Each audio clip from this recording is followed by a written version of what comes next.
Saludos. Hoy estaremos hablando de la gestión de los alumnos universitarios.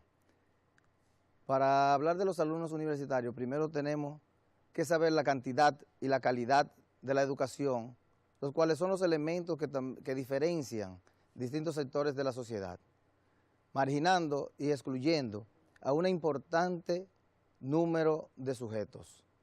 La ampliación de las desigualdades socioeconómicas se profundizan cada vez más, ampliándose la brecha entre los que pueden acceder y permanecer en el sistema educativo. El ingreso a las universidades públicas se encuentra atravesado por los dilemas y las paradojas de la ideología neoliberal. Se defiende la equidad ante las oportunidades, pero no frente a los logros definitivos. Los postulados de ingreso irrestricto chocan inmediatamente con la realidad cultural y educativa, que nos muestra que muchos posibles postulantes no tienen las condiciones básicas necesarias para acceder a estos estudios superiores. La pertenencia a ciertos sectores sociales determina las posibilidades del futuro universitario o profesional de los jóvenes. Estimamos que la universidad debe superar los dogmatismos del discurso y establecer planes de acción que tiendan a disminuir los efectos de las brechas económicas socioculturales. Dentro de estas brechas podemos entender que existe el bajo rendimiento académico, el cual es un excesivo tiempo invertido en el estudio de una titulación.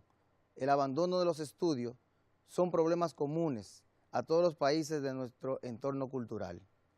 Este tema no solo preocupa a las autoridades educativas, sino también a los responsables políticos que en tiempos de ajustes presupuestarios comprueban cómo el gasto público en educación no produce los resultados deseados. Los factores que incluyen en el rendimiento académico de los alumnos, también llamados determinantes del rendimiento académico, son difíciles de identificar, pues dichos factores o variables conforman muchas veces una tupida maraña, una red tan fuertemente entretejida que resulta ardua la tarea de acortarla o delimitarla para atribuir efectos claramente discernibles a cada uno de ellos.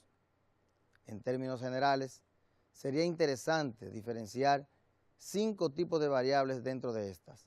Las variables de identificación, donde interviene el género y la edad; variables psicológicas, donde están las actitudes intelectuales, la personalidad y la motivación; las variables académicas, tipos de estudios, curso, opción en que se estudia; las variables pedagógicas, donde las competencias de aprendizaje tienen una definición definitiva; las variables sociofamiliares, donde los estudios de los padres tienen siempre un motivo interesante dentro de estas. También tendremos el abandono de los estudios universitarios. Dentro de esto tendremos la deserción estudiantil, los cuales son términos que en castellano hemos adoptado para denominar a una variable de situaciones identificadas en el proceso educativo del estudiantado como un denominador común, detención o interrupción de estudios iniciados antes de finalizarlo. Esta categoría incluye el abandono involuntario, dejar la carrera para iniciar otra, dejar la carrera para iniciar otra en otra institución, dejar la universidad e irse a otra a completar estudios iniciados, renunciar a la formación universitaria, interrumpir la formación con la intención de retomarla en un futuro. Estas situaciones identificadas son diversas y la falta de clarificación terminológica induce con frecuencia a confusión y contradicción. Las estadísticas universitarias suelen identificarla como caso de abandono. Al estudiante que ha iniciado estudios y antes de finalizarlo no se matricula. Para la universidad, sin embargo, cualquier situación que impulse al alumnado a interrumpir sus estudios ha de ser valorada como fracaso. La mayoría de las causas de abandono la tendremos empíricamente identificada en los siguientes tipos de variables. La socioeducativa, donde la influencia tiene la prolongación de los estudios superiores en estos momentos, porque la mayoría no lo explica. Las evolutivas, en esta etapa por la que atraviesan los estudiantes durante el periodo que abarca la enseñanza universitaria, es compleja, a la que no siempre llegan a la madurez necesaria. Las familiares, en esta tiene que ver la presión de los padres. Las económicas, en estas causas, mayormente el estudiante tiene que intervenir en un trabajo y por esto dejan los estudios. Las institucionales, esta es básicamente por la presión tanto del profesorado como de los recursos académicos. Las sociales, en esta no tenemos hasta el momento constancia de estudio que hayan probado la relación directa entre ciertas características y finalidades sociales de la universidad y el abandono de estudios. En este sentido, encontramos que las expectativas y concepciones que tienen los estudiantes sobre la carrera en el nivel de exigencia y las relaciones entre los compañeros son variables predictivas de éxito o fracaso académico. Un análisis comparativo con otros países, tenemos que la UNESCO en el 2004, a través de la Asociación Internacional de Universidades, realizó un estudio donde 180 países están en la misma situación que el nuestro. En el resto de Europa, el fenómeno del abandono universitario comenzó mucho antes que en España, alcanzando cifras que hasta un 45% en Australia. En años anteriores, esto mismo había sucedido en otras naciones industrializadas como Japón y los Estados Unidos. Sin embargo, mientras las cifras en el resto de Europa parece que van descendiendo, en España aumenta cada año. Esta circunstancia, unida a la forma de escolarización y a las vivencias de los estudiantes, variarán entre centros, universidades y países. En este sentido, las comparaciones con América Central y el Sur son inútiles. En Argentina, desde los años 70 y 80, se vienen registrando porcentajes de abandono hasta del 84% en algunas titulaciones. En El Salvador, titulaciones como química y matemáticas superan el 50%. Paraguay, donde el aumento de estudiantes que acceden a la educación superior en las últimas 3 décadas es considerable, se registran porcentajes similares a pesar de que solo un 9% de la población está en edad de estudiar. Las causas son en todos los países latinoamericanos mayoritariamente económicas, en un 38%, pasando a un 31% de dificultades de rendimiento. En México se recogen porcentajes de un 25% en el primer semestre, que alcanzan hasta un 46% hacia el final del periodo de formación. Actuaciones de las universidades con relación al abandono. Con relación a la institución, estas buscan estratégicas para elevar el nivel de conocimientos de los alumnos previamente a su ingreso en la universidad. Potencia la coordinación de los programas, de las materias que se imparten en los planes de estudios. En cuanto al alumnado, estos potencian los servicios de orientación, tanto preuniversitario como universitario. Revalorizan la función de la tutoría como una actividad docente en la que el profesor debe desempeñar tareas no solo de control. Clarifican al alumnado desde los primeros momentos las posibilidades laborales de las distintas titulaciones. En relación al profesorado, estos toman las medidas orientadas al reconocimiento de las tareas docentes que llevan a cabo los profesores, que exigen no solo impartir las clases, sino actividades de puesta del día. También potencia la formación pedagógica del profesorado, haciendo hincapié en la adquisición de estrategias y técnicas de motivación para trabajar con los estudiantes. También constatan el fenómeno problemático del abandono de los estudios. Ha llevado lógicamente a muchas universidades a diseñar, implementar y evaluar programas y estrategias para aumentar las tasas de persistencia, mejorar la retención y reducir el agotamiento a Triton del alumnado. En los programas de intervención preventiva para evitar el abandono se han seguido tanto acercamientos sistemáticos como sistémicos en los que se combinan el asesoramiento psicoeducativo con la aplicación de políticas institucionales. En conclusión, a pesar de que los distintos estudios han identificado al conjunto de variables relativas al alumnado de características psicológicas y educativas como más influyentes en el fenómeno del abandono, no podemos obviar que las interacciones de estas con el contexto son las que producen resultados determinantes. En la misma medida que la universidad abre sus puertas cada vez mayor diversidad de alumnado, practica en la que sin duda tiene que seguir avanzando, ha de poner los procedimientos y recursos necesarios para que todos consigan las mismas finalidades.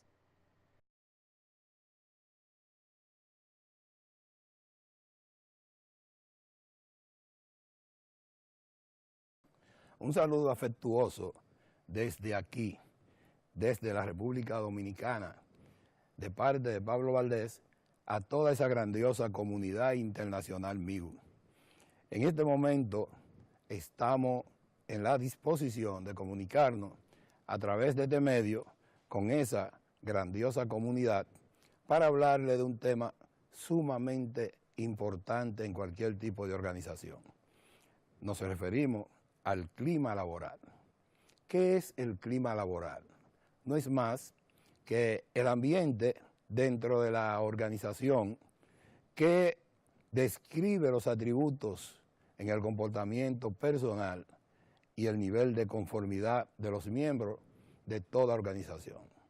Evidentemente que la sociedad actual, la sociedad mundial, que está integrada por una serie de interacciones humanas que van dirigidas a hacer que las organizaciones sean más competitivas, debe tener como punto de referencia lo que tiene que ver con el ambiente laboral, con la participación del hombre y la mujer en la consecución de los objetivos organizacionales.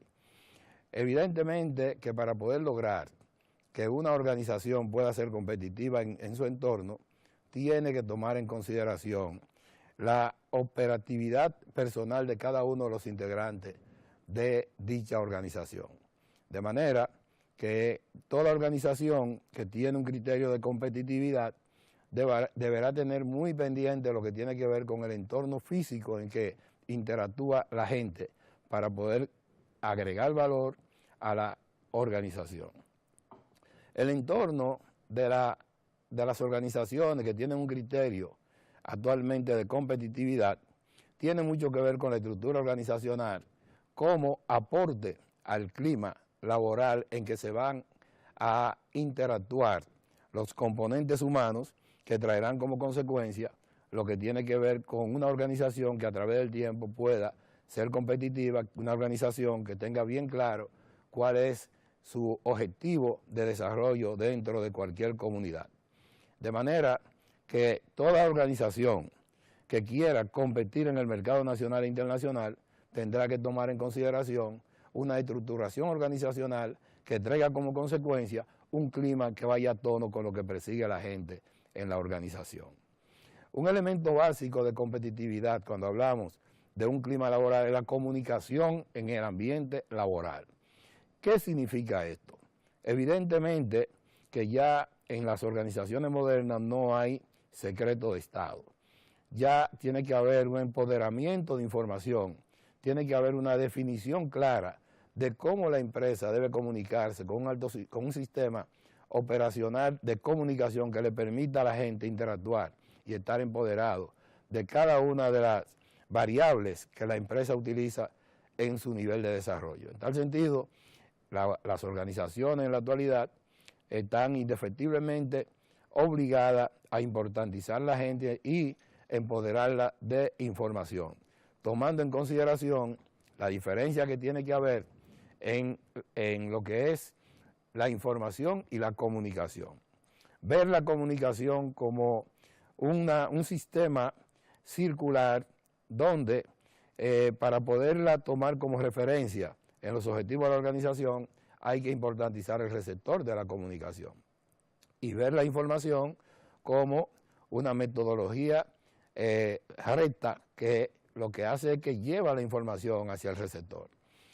Esto conlleva que las organizaciones tengan muy claro lo que es su compromiso social interno y externo de la organización. Un compromiso que establece que cada persona se compromete a aportar lo mejor de sí mismo, a poner todo su empeño en sacar el trabajo hacia adelante y concomitantemente con eso, medir el rendimiento que hacia la organización debe tener para que la organización pueda obtener los objetivos previamente definidos.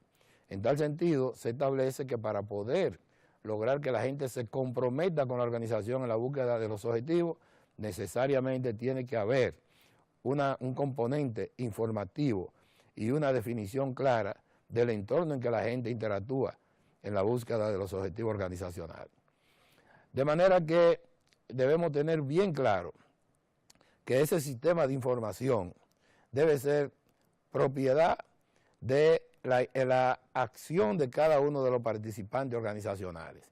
En tal sentido, también el sistema de información forma parte de ese ambiente que conlleva que se importantice a cada uno de los miembros de esa organización, que se importantice a cada una de las personas que interactúan hacia la búsqueda de los objetivos de la organización. Este sistema integral que tiene que ver con la comunicación como elemento básico de crearle acondicionante al personal para que pueda interactuar, tiene mucho que ver no solamente con el ambiente operativo de la organización, sino también en la toma de medidas en los aspectos de los recursos humanos que conlleve crecimiento individual. La gerencia moderna debe estar dirigida precisamente a importantizar ese factor básico de gerencia que es la participación del hombre y la mujer en la operatividad organizacional. Un factor determinante en tal sentido es la información a través de la tecnología de la información como elemento básico de comunicación. Es un elemento básico por cuanto los recursos humanos ahora están dirigidos a la capacitación para la operatividad organizacional basada en el compromiso personal para que la empresa logre sus objetivos en corto, mediano y largo plazo. El papel de la tecnología en el comportamiento del personal es lograr que ese personal logre sus objetivos de operatividad en base a un flujo permanente de información. Está establecido que una organización que tiene la capacidad de poder operar basado en una fortaleza de comunicación es una empresa, una organización que puede permanecer en el tiempo. Al mismo tiempo, los recursos humanos, cuando dentro de su ambiente laboral cuentan con las herramientas necesarias de comunicación, su operatividad es superior, cada día rinden más hacia la organización y le crea un compromiso que los lleva indefectiblemente a crecer en términos personales y hacer que el entorno también crezca. Un factor determinante en tal sentido es que la empresa tenga claro lo que es su misión, lo que es su visión y cuáles son sus valores organizacionales como aporte al clima laboral. Eso significa que también los recursos humanos deben estar empoderados de este tipo de información, saber para qué la organización está hecha, cuál es su objetividad, saber qué debe hacer la organización en el tiempo para lograr ser lo que está llamada a ser y lógicamente basada en un alto nivel ético, en grandes valores, dirigido inclusive a la conceptualización de contribuir al desarrollo del entorno externo de la organización, como aporte fundamentalmente al clima laboral. El clima laboral tiene como base de sustentación su filosofía organizacional. Una organización que no tiene claro cuál es su filosofía, prácticamente es una organización que no podrá competir en su entorno. Su nicho operacional será deficiente y su respuesta a lo que exige el entorno será también deficiente. De manera que la organización tendrá que tener claro en la elaboración de un efectivo clima laboral una filosofía ya previamente definida. Entonces, ¿cuál es el aporte o cuáles son los aportes del clima laboral hacia los objetivos académicos en la comunidad universitaria? Nosotros provenimos de la Universidad Autónoma de Santo Domingo, es la primera de América. Es una universidad del sector público, o sea, es una universidad cuyos recursos provienen del Estado. Evidentemente que una organización de esta naturaleza tiene la obligatoriedad de actuar conforme a lo que tiene que ver con los elementos básicos de docencia, que son los profesores, los estudiantes, que son el insumo fundamental hacia la consecución de los objetivos, de agregar valor a la comunidad a través de aportarle lo profesional en las diferentes áreas y lógicamente el área administrativa. La universidad está obligada a aportar como base de sustentación de su operatividad un efectivo, un eficiente clima laboral que conlleve que esas tres aristas fundamentales de la operatividad universitaria funcionen de manera objetiva con un alto nivel de proactividad y lógicamente que siempre se sienta comprometido con lo que persigue la universidad. Evidentemente que esto constituye para la Universidad del Estado, para nuestra universidad, un valor agregado por excelencia, pero evidentemente también que la universidad tiene que utilizar este clima laboral con un criterio de humanidad, un criterio de sensibilidad, que la lleve precisamente no a tener un criterio, valga la redundancia, que sea de permisibilidad, pero sí de compromiso de cada uno de los actores de la vida universitaria. De manera que en nuestras conclusiones final, el clima organizacional, los beneficios que este debe aportarle al clima laboral son base de sustentación en una universidad que realmente persiga insertarse en la comunidad nacional con la idea de poder cumplir con lo que le da razón de ser a una universidad y fundamentalmente una universidad que como la nuestra es la llamada a proporcionar al Estado dominicano los recursos humanos, los recursos profesionales hacia el desarrollo de la nación.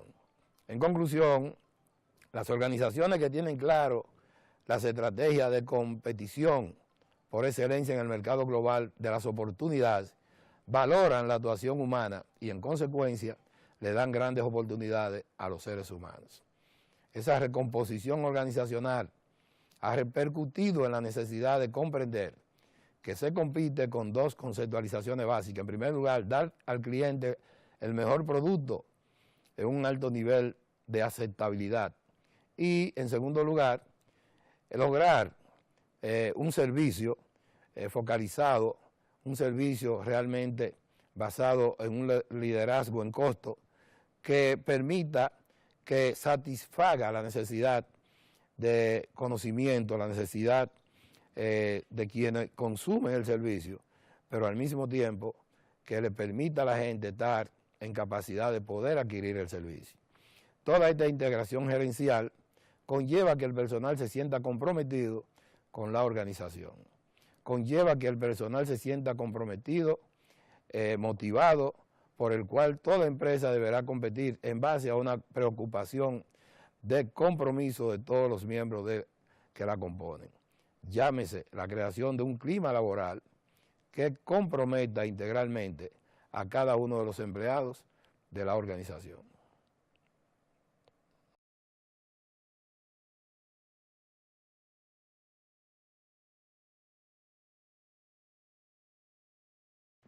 Bien, soy Juana María de León Alcántara y vamos a estar hablando del tema que es el networking. Tal vez sea un tema nuevo para muchos, pero ahora vamos a desarrollar este tema para que todos puedan conocer qué es el networking.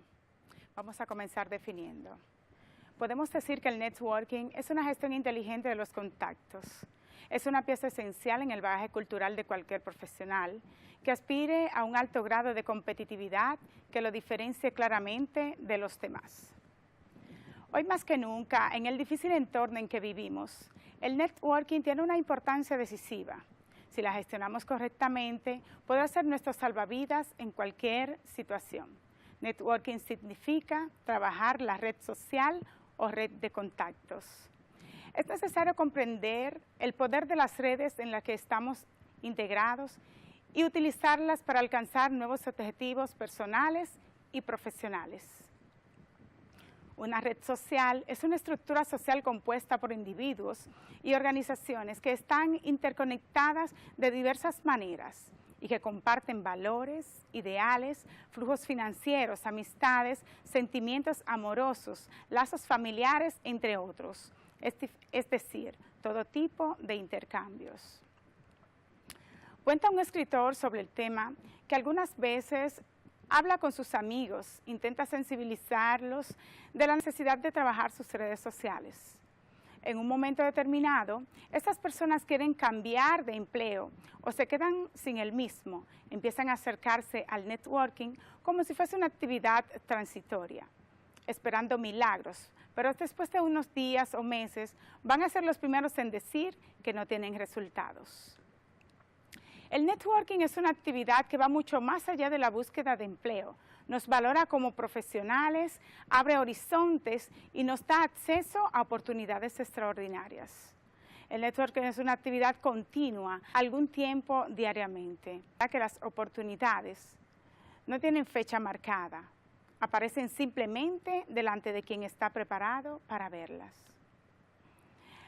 Vamos a hacer un poquito de historia y vamos a ver la historia del networking.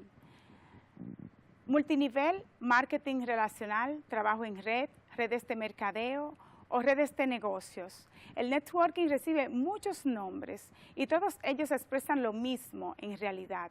Trabajo en equipo a través de redes de distribuciones de contacto. Todos los que estamos implicados en esta nueva megatendencia mundial hablamos permanentemente del tema.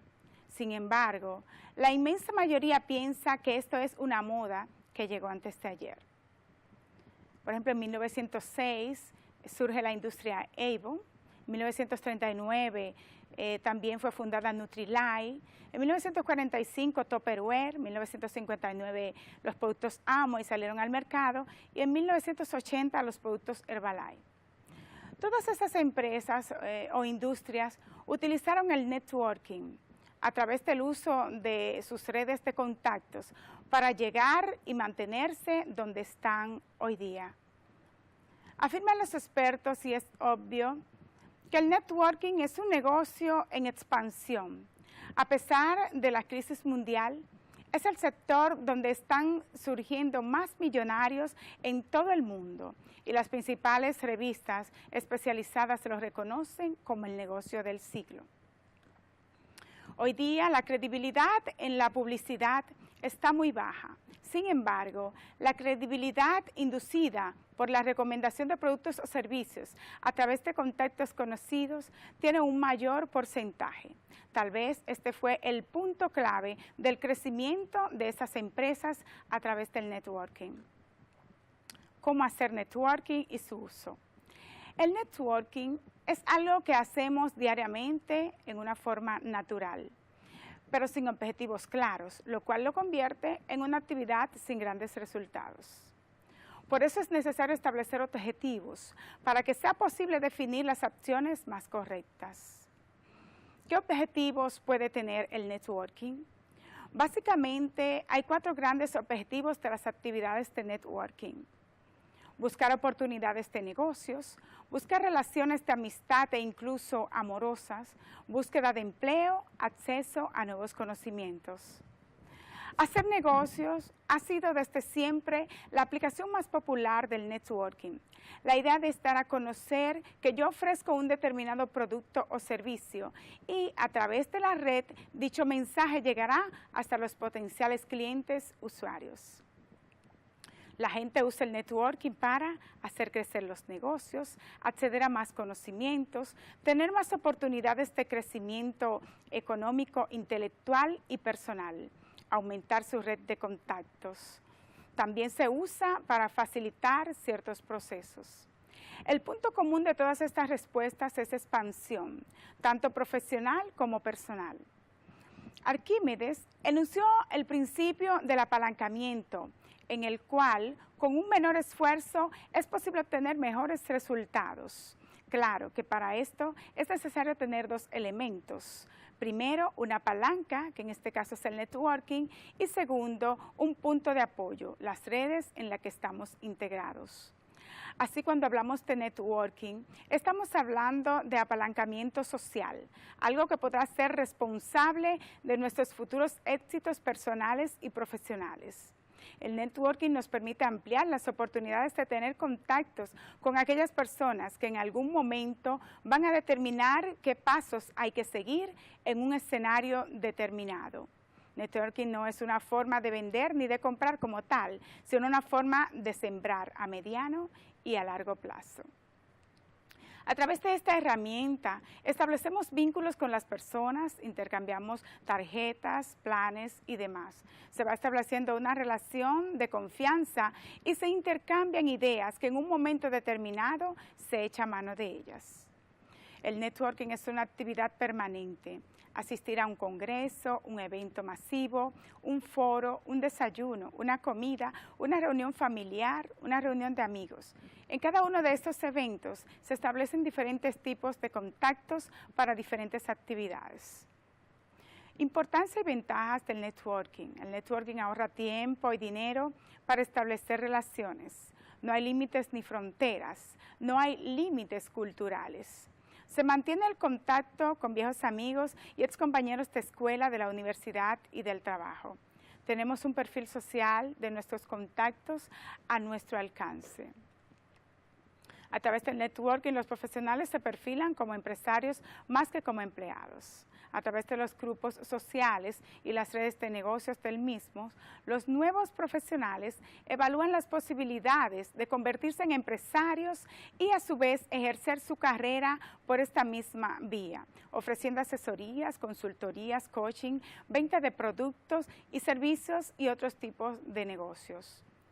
LinkedIn es una herramienta de negocio particularmente valiosa. Más de 200 millones de personas son miembros, incluyendo directores de recursos humanos de muchas grandes empresas. Su perfil está diseñado para funcionar como un currículum online, detallando su educación, carrera profesional, con recomendaciones de sus compañeros. Y un portafolio. La plataforma anima a los usuarios a conectar con la gente que trabaja en su organización y confirmar las habilidades que muestran sus compañeros en el trabajo diario. El networking social es particularmente clave para emprendedores. Las personas autónomas pueden encontrar contactos a través de grupos profesionales como LinkedIn y Twitter, mientras que los propietarios de negocios pueden hacer uso de la gran base de usuarios de estas redes para poner en el mercado sus productos y servicios. Facebook también tiene un gran abanico de servicios diseñados para ayudar a los empresarios y a los negociantes a hacer sus ventas de forma efectiva, incluyendo la capacidad de dirigir la publicidad a grupos demográficos concretos que son propensos a responder de forma favorable. Desventajas que puede ocasionar el uso inadecuado del networking. Una de las ventajas principales del networking social es que la mayoría de la gente no sabe cómo establecer contactos de forma eficaz. Como consecuencia, los pocos beneficios que obtienen de su actividad de networking no merecen el tiempo invertido en ello. Por ejemplo, si vas a usar Twitter, resiste la tentación de perder tiempo tuiteando sobre temas que no tienen nada que ver. Concéntrese en lo que quiere conseguir y no se deje atraer. La regla de oro en el networking social es evitar poner algo en línea que pueda afectar negativamente su prestigio como comerciante o profesional. Imágenes suyas actuando de forma inadecuada pueden dañar sus probabilidades de obtener un empleo, o un cliente puede llevarse una mala impresión. Si quiero usar los sitios sociales para uso personal y también profesional, considero crear una cuenta separada con un alias. De esta forma, puede mantener limpia su cuenta profesional. Conclusiones y recomendaciones. La formación es una oportunidad fabulosa de networking en la que podemos establecer contactos con quienes tienen aspiraciones idénticas a las nuestras. y también con formadores y profesores. Y cuando mayor sea la duración de la capacitación, curso o materia, mayores serán los lazos creados. Se debe motivar el networking entre alumnos, profesores, compañeros y otros. Cuando vamos a un curso o capacitación, ya sea en la universidad o en cualquier lugar, debemos tener una capacidad, una actitud profesional, ya que se nos va a juzgar durante muchos años por este comportamiento, abriendo o cerrando puertas. Uno de los objetivos fundamentales de las universidades es, aparte de formar al estudiante, ayudar al futuro profesional a entrar al mundo laboral o de negocios. El networking es una buena estrategia que ayuda al crecimiento económico, personal, social y profesional. Muchas gracias.